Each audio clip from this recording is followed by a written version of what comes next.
it's basically the same thing, but you could say it's a little bit different because we're betting on gold and silver and gold mining stocks and gold streamers or whatever we have all our portfolio and this and that. But more than just saying like our stocks are going to go up faster than the market, which I think is true. It hasn't panned out yet. But really what we're saying is that when the liquidity dries up and everything crashes and the dollar no longer works, these stocks are still going to have a lot of value, whereas all the other ones won't. Rafi Farber and Phil Low expose why technical trading gurus make money while subscribers don't. They're selling shovels in a fake liquidity casino where you can't cash out chips. Government hasn't minted silver since 1971. After endgame crash, private mints will coin silver initially, Scottsdale, Asahi. But government will grab it through COMEX seizure, vault confiscation, mine taxation, and seigniorage, hand in 100 ounces, get 98 ounces back. Politicizing money politicizes everything. ACIP stopped Hep B shots for day-old babies shows system brittleness. Walking around with silver pouches coming.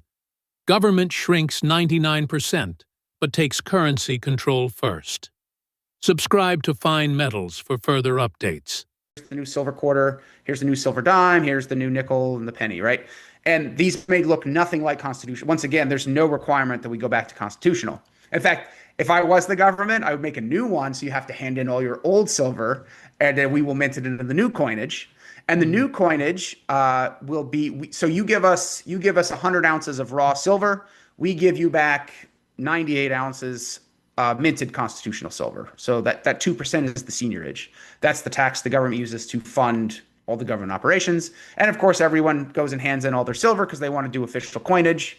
And the government can make a lot of money that way too. And they can get more importantly, they can get the coins out into the population through the process of seigniorage.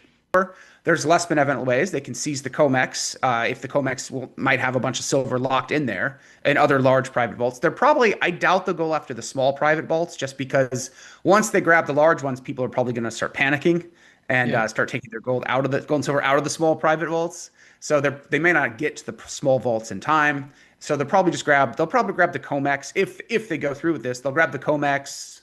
Are there any other large vaults in the U.S.? A couple other big ones. Denver and Fort Knox. Denver. Okay. Canada will probably, now I do want to warn people, if governments could grab you, Canada will probably grab the Sprott vaults, which are the PSILV and Fizz. If you have a healthy, logical understanding, and I want to use the silver cup and handle is the perfect example, right? If you have no idea why that cup and handle exists, maybe you can trade on the cup and handle. But if you understand why the silver cup and handle exists, suddenly your argument is much more powerful. The silver cup and handle exists because the silver futures market has been pumping ungodly amounts of fake paper silver into that market, keeping the price suppressed, right? So, the price dropped down and they kept it hovering at, at $10 or something for 20 years. And then it cupped up. And then it dipped down, but they weren't able to suppress it as much the second time. And now it's cupping back up. That has a story behind why the cup and handle even exists. So when you understand that, you say, oh, wow, I think they've been manipulating the silver markets. I should probably be in a silver position to take advantage of the cup and handle, possibly, the suppression breaking and the cup and handle going vertical. And that's really what we're selling is how to be confident in doing that, no matter what the numbers says says at any given time. Yeah, that's true. Yeah. A little bit of wisdom there, but yeah, we're holding people's hands and saying it's okay, you can do this, don't worry. Yeah. Right. And also at least I'm advising not to participate in I think the technical trade is going to how are the technical traders going to see a pan sell off, right? Like a 1929 or 1987, the market goes down 60% a day, right? Is the cup and handle going to help you predict that? I don't think so. The government makes a token amount of silver eagles, but that's not like currency they're not printing enough for currency. They're printing enough for like collectors to get, give out at birthdays and, stackers to stack, but it's not enough to like run an economy off of. And they haven't done that since 1971, right? So the question is, how are we supposed to get new silver coins into the economy? if the government hasn't made silver in a long time and has, there's probably, I don't think they have giant vaults of silver anywhere to turn into coinage. So the short answer is they don't have to. Money is the commodity itself. There is zero requirement that the government stamp is what makes the money the useful currency. The private market could absolutely make silver coins. And what would that look like? So initially, it'd be pretty chaotic. Scottsdale Mint would probably make a coin this big, and Asahi Mint would make a coin this big, and another mint would make something this big, and they'd all be called the dollar, the Asahi dollar and the Scottsdale dollar. So in 1849 in California, a bunch of liquidity was discovered in the mountains of California. So everybody and their mothers jumped on covered wagons and walked west to go get access to that liquidity. They said, "Well, that is money. That is literally money at surface level gold or almost surface level gold. You can get at it with a single shovel if you go and get there quickly. But of course, because it's easy access surface level gold, everybody rushed from all over around the world. So the question is, are these gurus outperforming the market? The way to test this would be to test the gurus' plays against normal plays.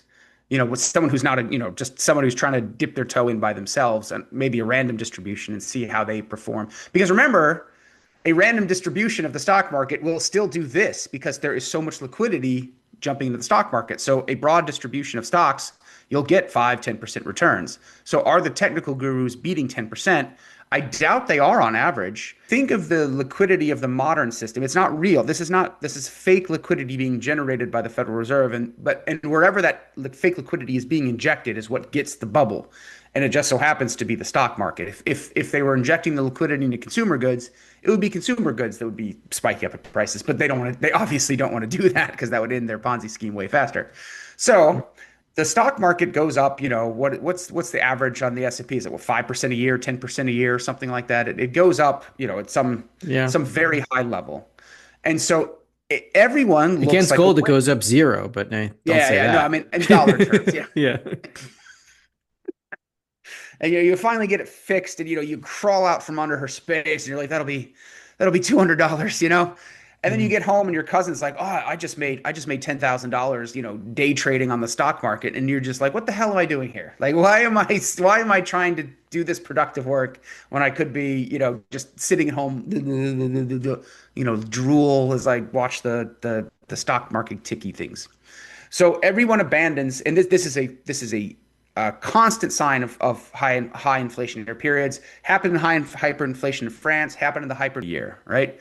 Yeah. So if you assume he has I think he's got 200,000 subscribers or something like that. So assume he has 100 paying subscribers. He has like 200,000 YouTube subscribers who like to watch his videos. Assume he has the bare minimum of like 100 paid subscribers in his network. That's $100,000 a year. So he can take that $100,000 a year. Plus, he's got the YouTube ad revenue off of 200,000 viewers. Plus, he's got, any advertisers he's doing on the show, right? So he can take an enormous position he can put $30,000 into a few trades, get the 10% return. Because there was so much money staked, it looks like that was a very big dollar return, even if it was a safe bet. Let's say it was a 5% return with very little risk on the downside. Okay, but if you put in $30,000, now you've made, what's 5%? $2,000, about $1,500, something like that. Yeah. Okay, so you made $1,500 maybe in a week or something like that off of a trade like that. You look pretty smart. That does look pretty smart. But the problem is a normal person cannot show up with $30,000 to stake. They're going to show up with $800 to stake. So they come back with, what's 5% of $800? $20. $20 after 2 weeks. 8 times 5 is 40 bucks. $40. Okay, so they show up with $40 after the same time period. I mean, look, it's great to have $40. That's not life changing. If the technical analysis worked, it would be the most closely guarded secret on earth. Like if you could reliably beat the stock market with every single trade you made, or even not every single trade, but if you could reliably beat the stock market 60% of the time, 70% of the time. Yeah. I mean, that's an enormous valuable tool. That would be very highly protected. You had people that did that. Yeah, you have some people that actually did that, like Jim Rogers and George Soros when they worked together. That's one of the mysteries of finance that Jim Rogers and George Soros actually work together. I can't think of two opposite people, but wow. Claim an efficient market hypothesis goes that there are so many eyes on the market, there are so many people buying and selling and trading that that any one particular gain is going to be quickly overwhelmed by everyone discovering it roughly at the same time. Now it's true that there are exceptions. Like you and I, we have bet our life savings that the market is incorrectly pricing gold and silver, right? I Yep. mean, it's so we are wagering that the market is in fact inefficient. Well, So we have as a backing that we don't have to risk our life savings on money itself because we know logically it is money itself, and therefore yeah, there is something that we're not risking. you're not going to be, if a demand destroying event like that occurs, like you're goodbye. You lost everything on the market, and you're not going to get it back certainly in time for the rest of the end game.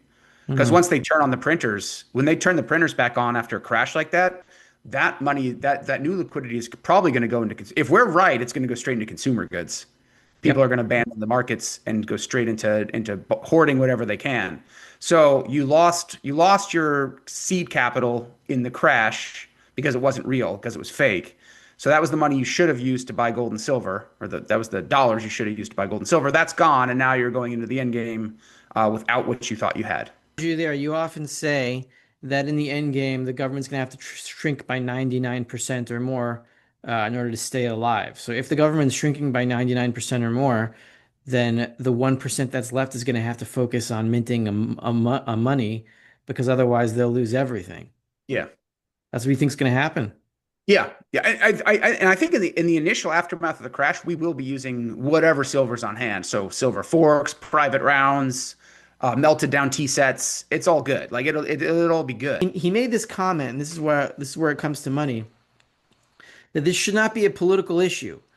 Okay? Yeah, that's right. It shouldn't be what is a political issue? A political issue is an issue where the government decides what's going to be. That's a political issue.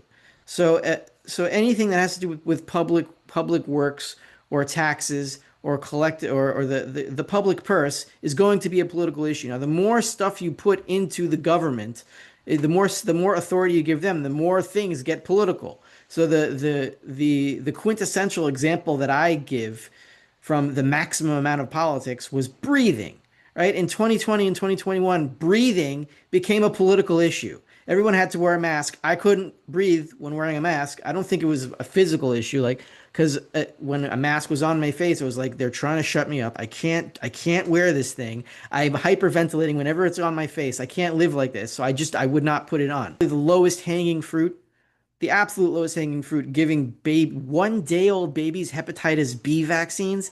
It sounds nuts. But I was nuts too because I gave all my kids that. I didn't know anything.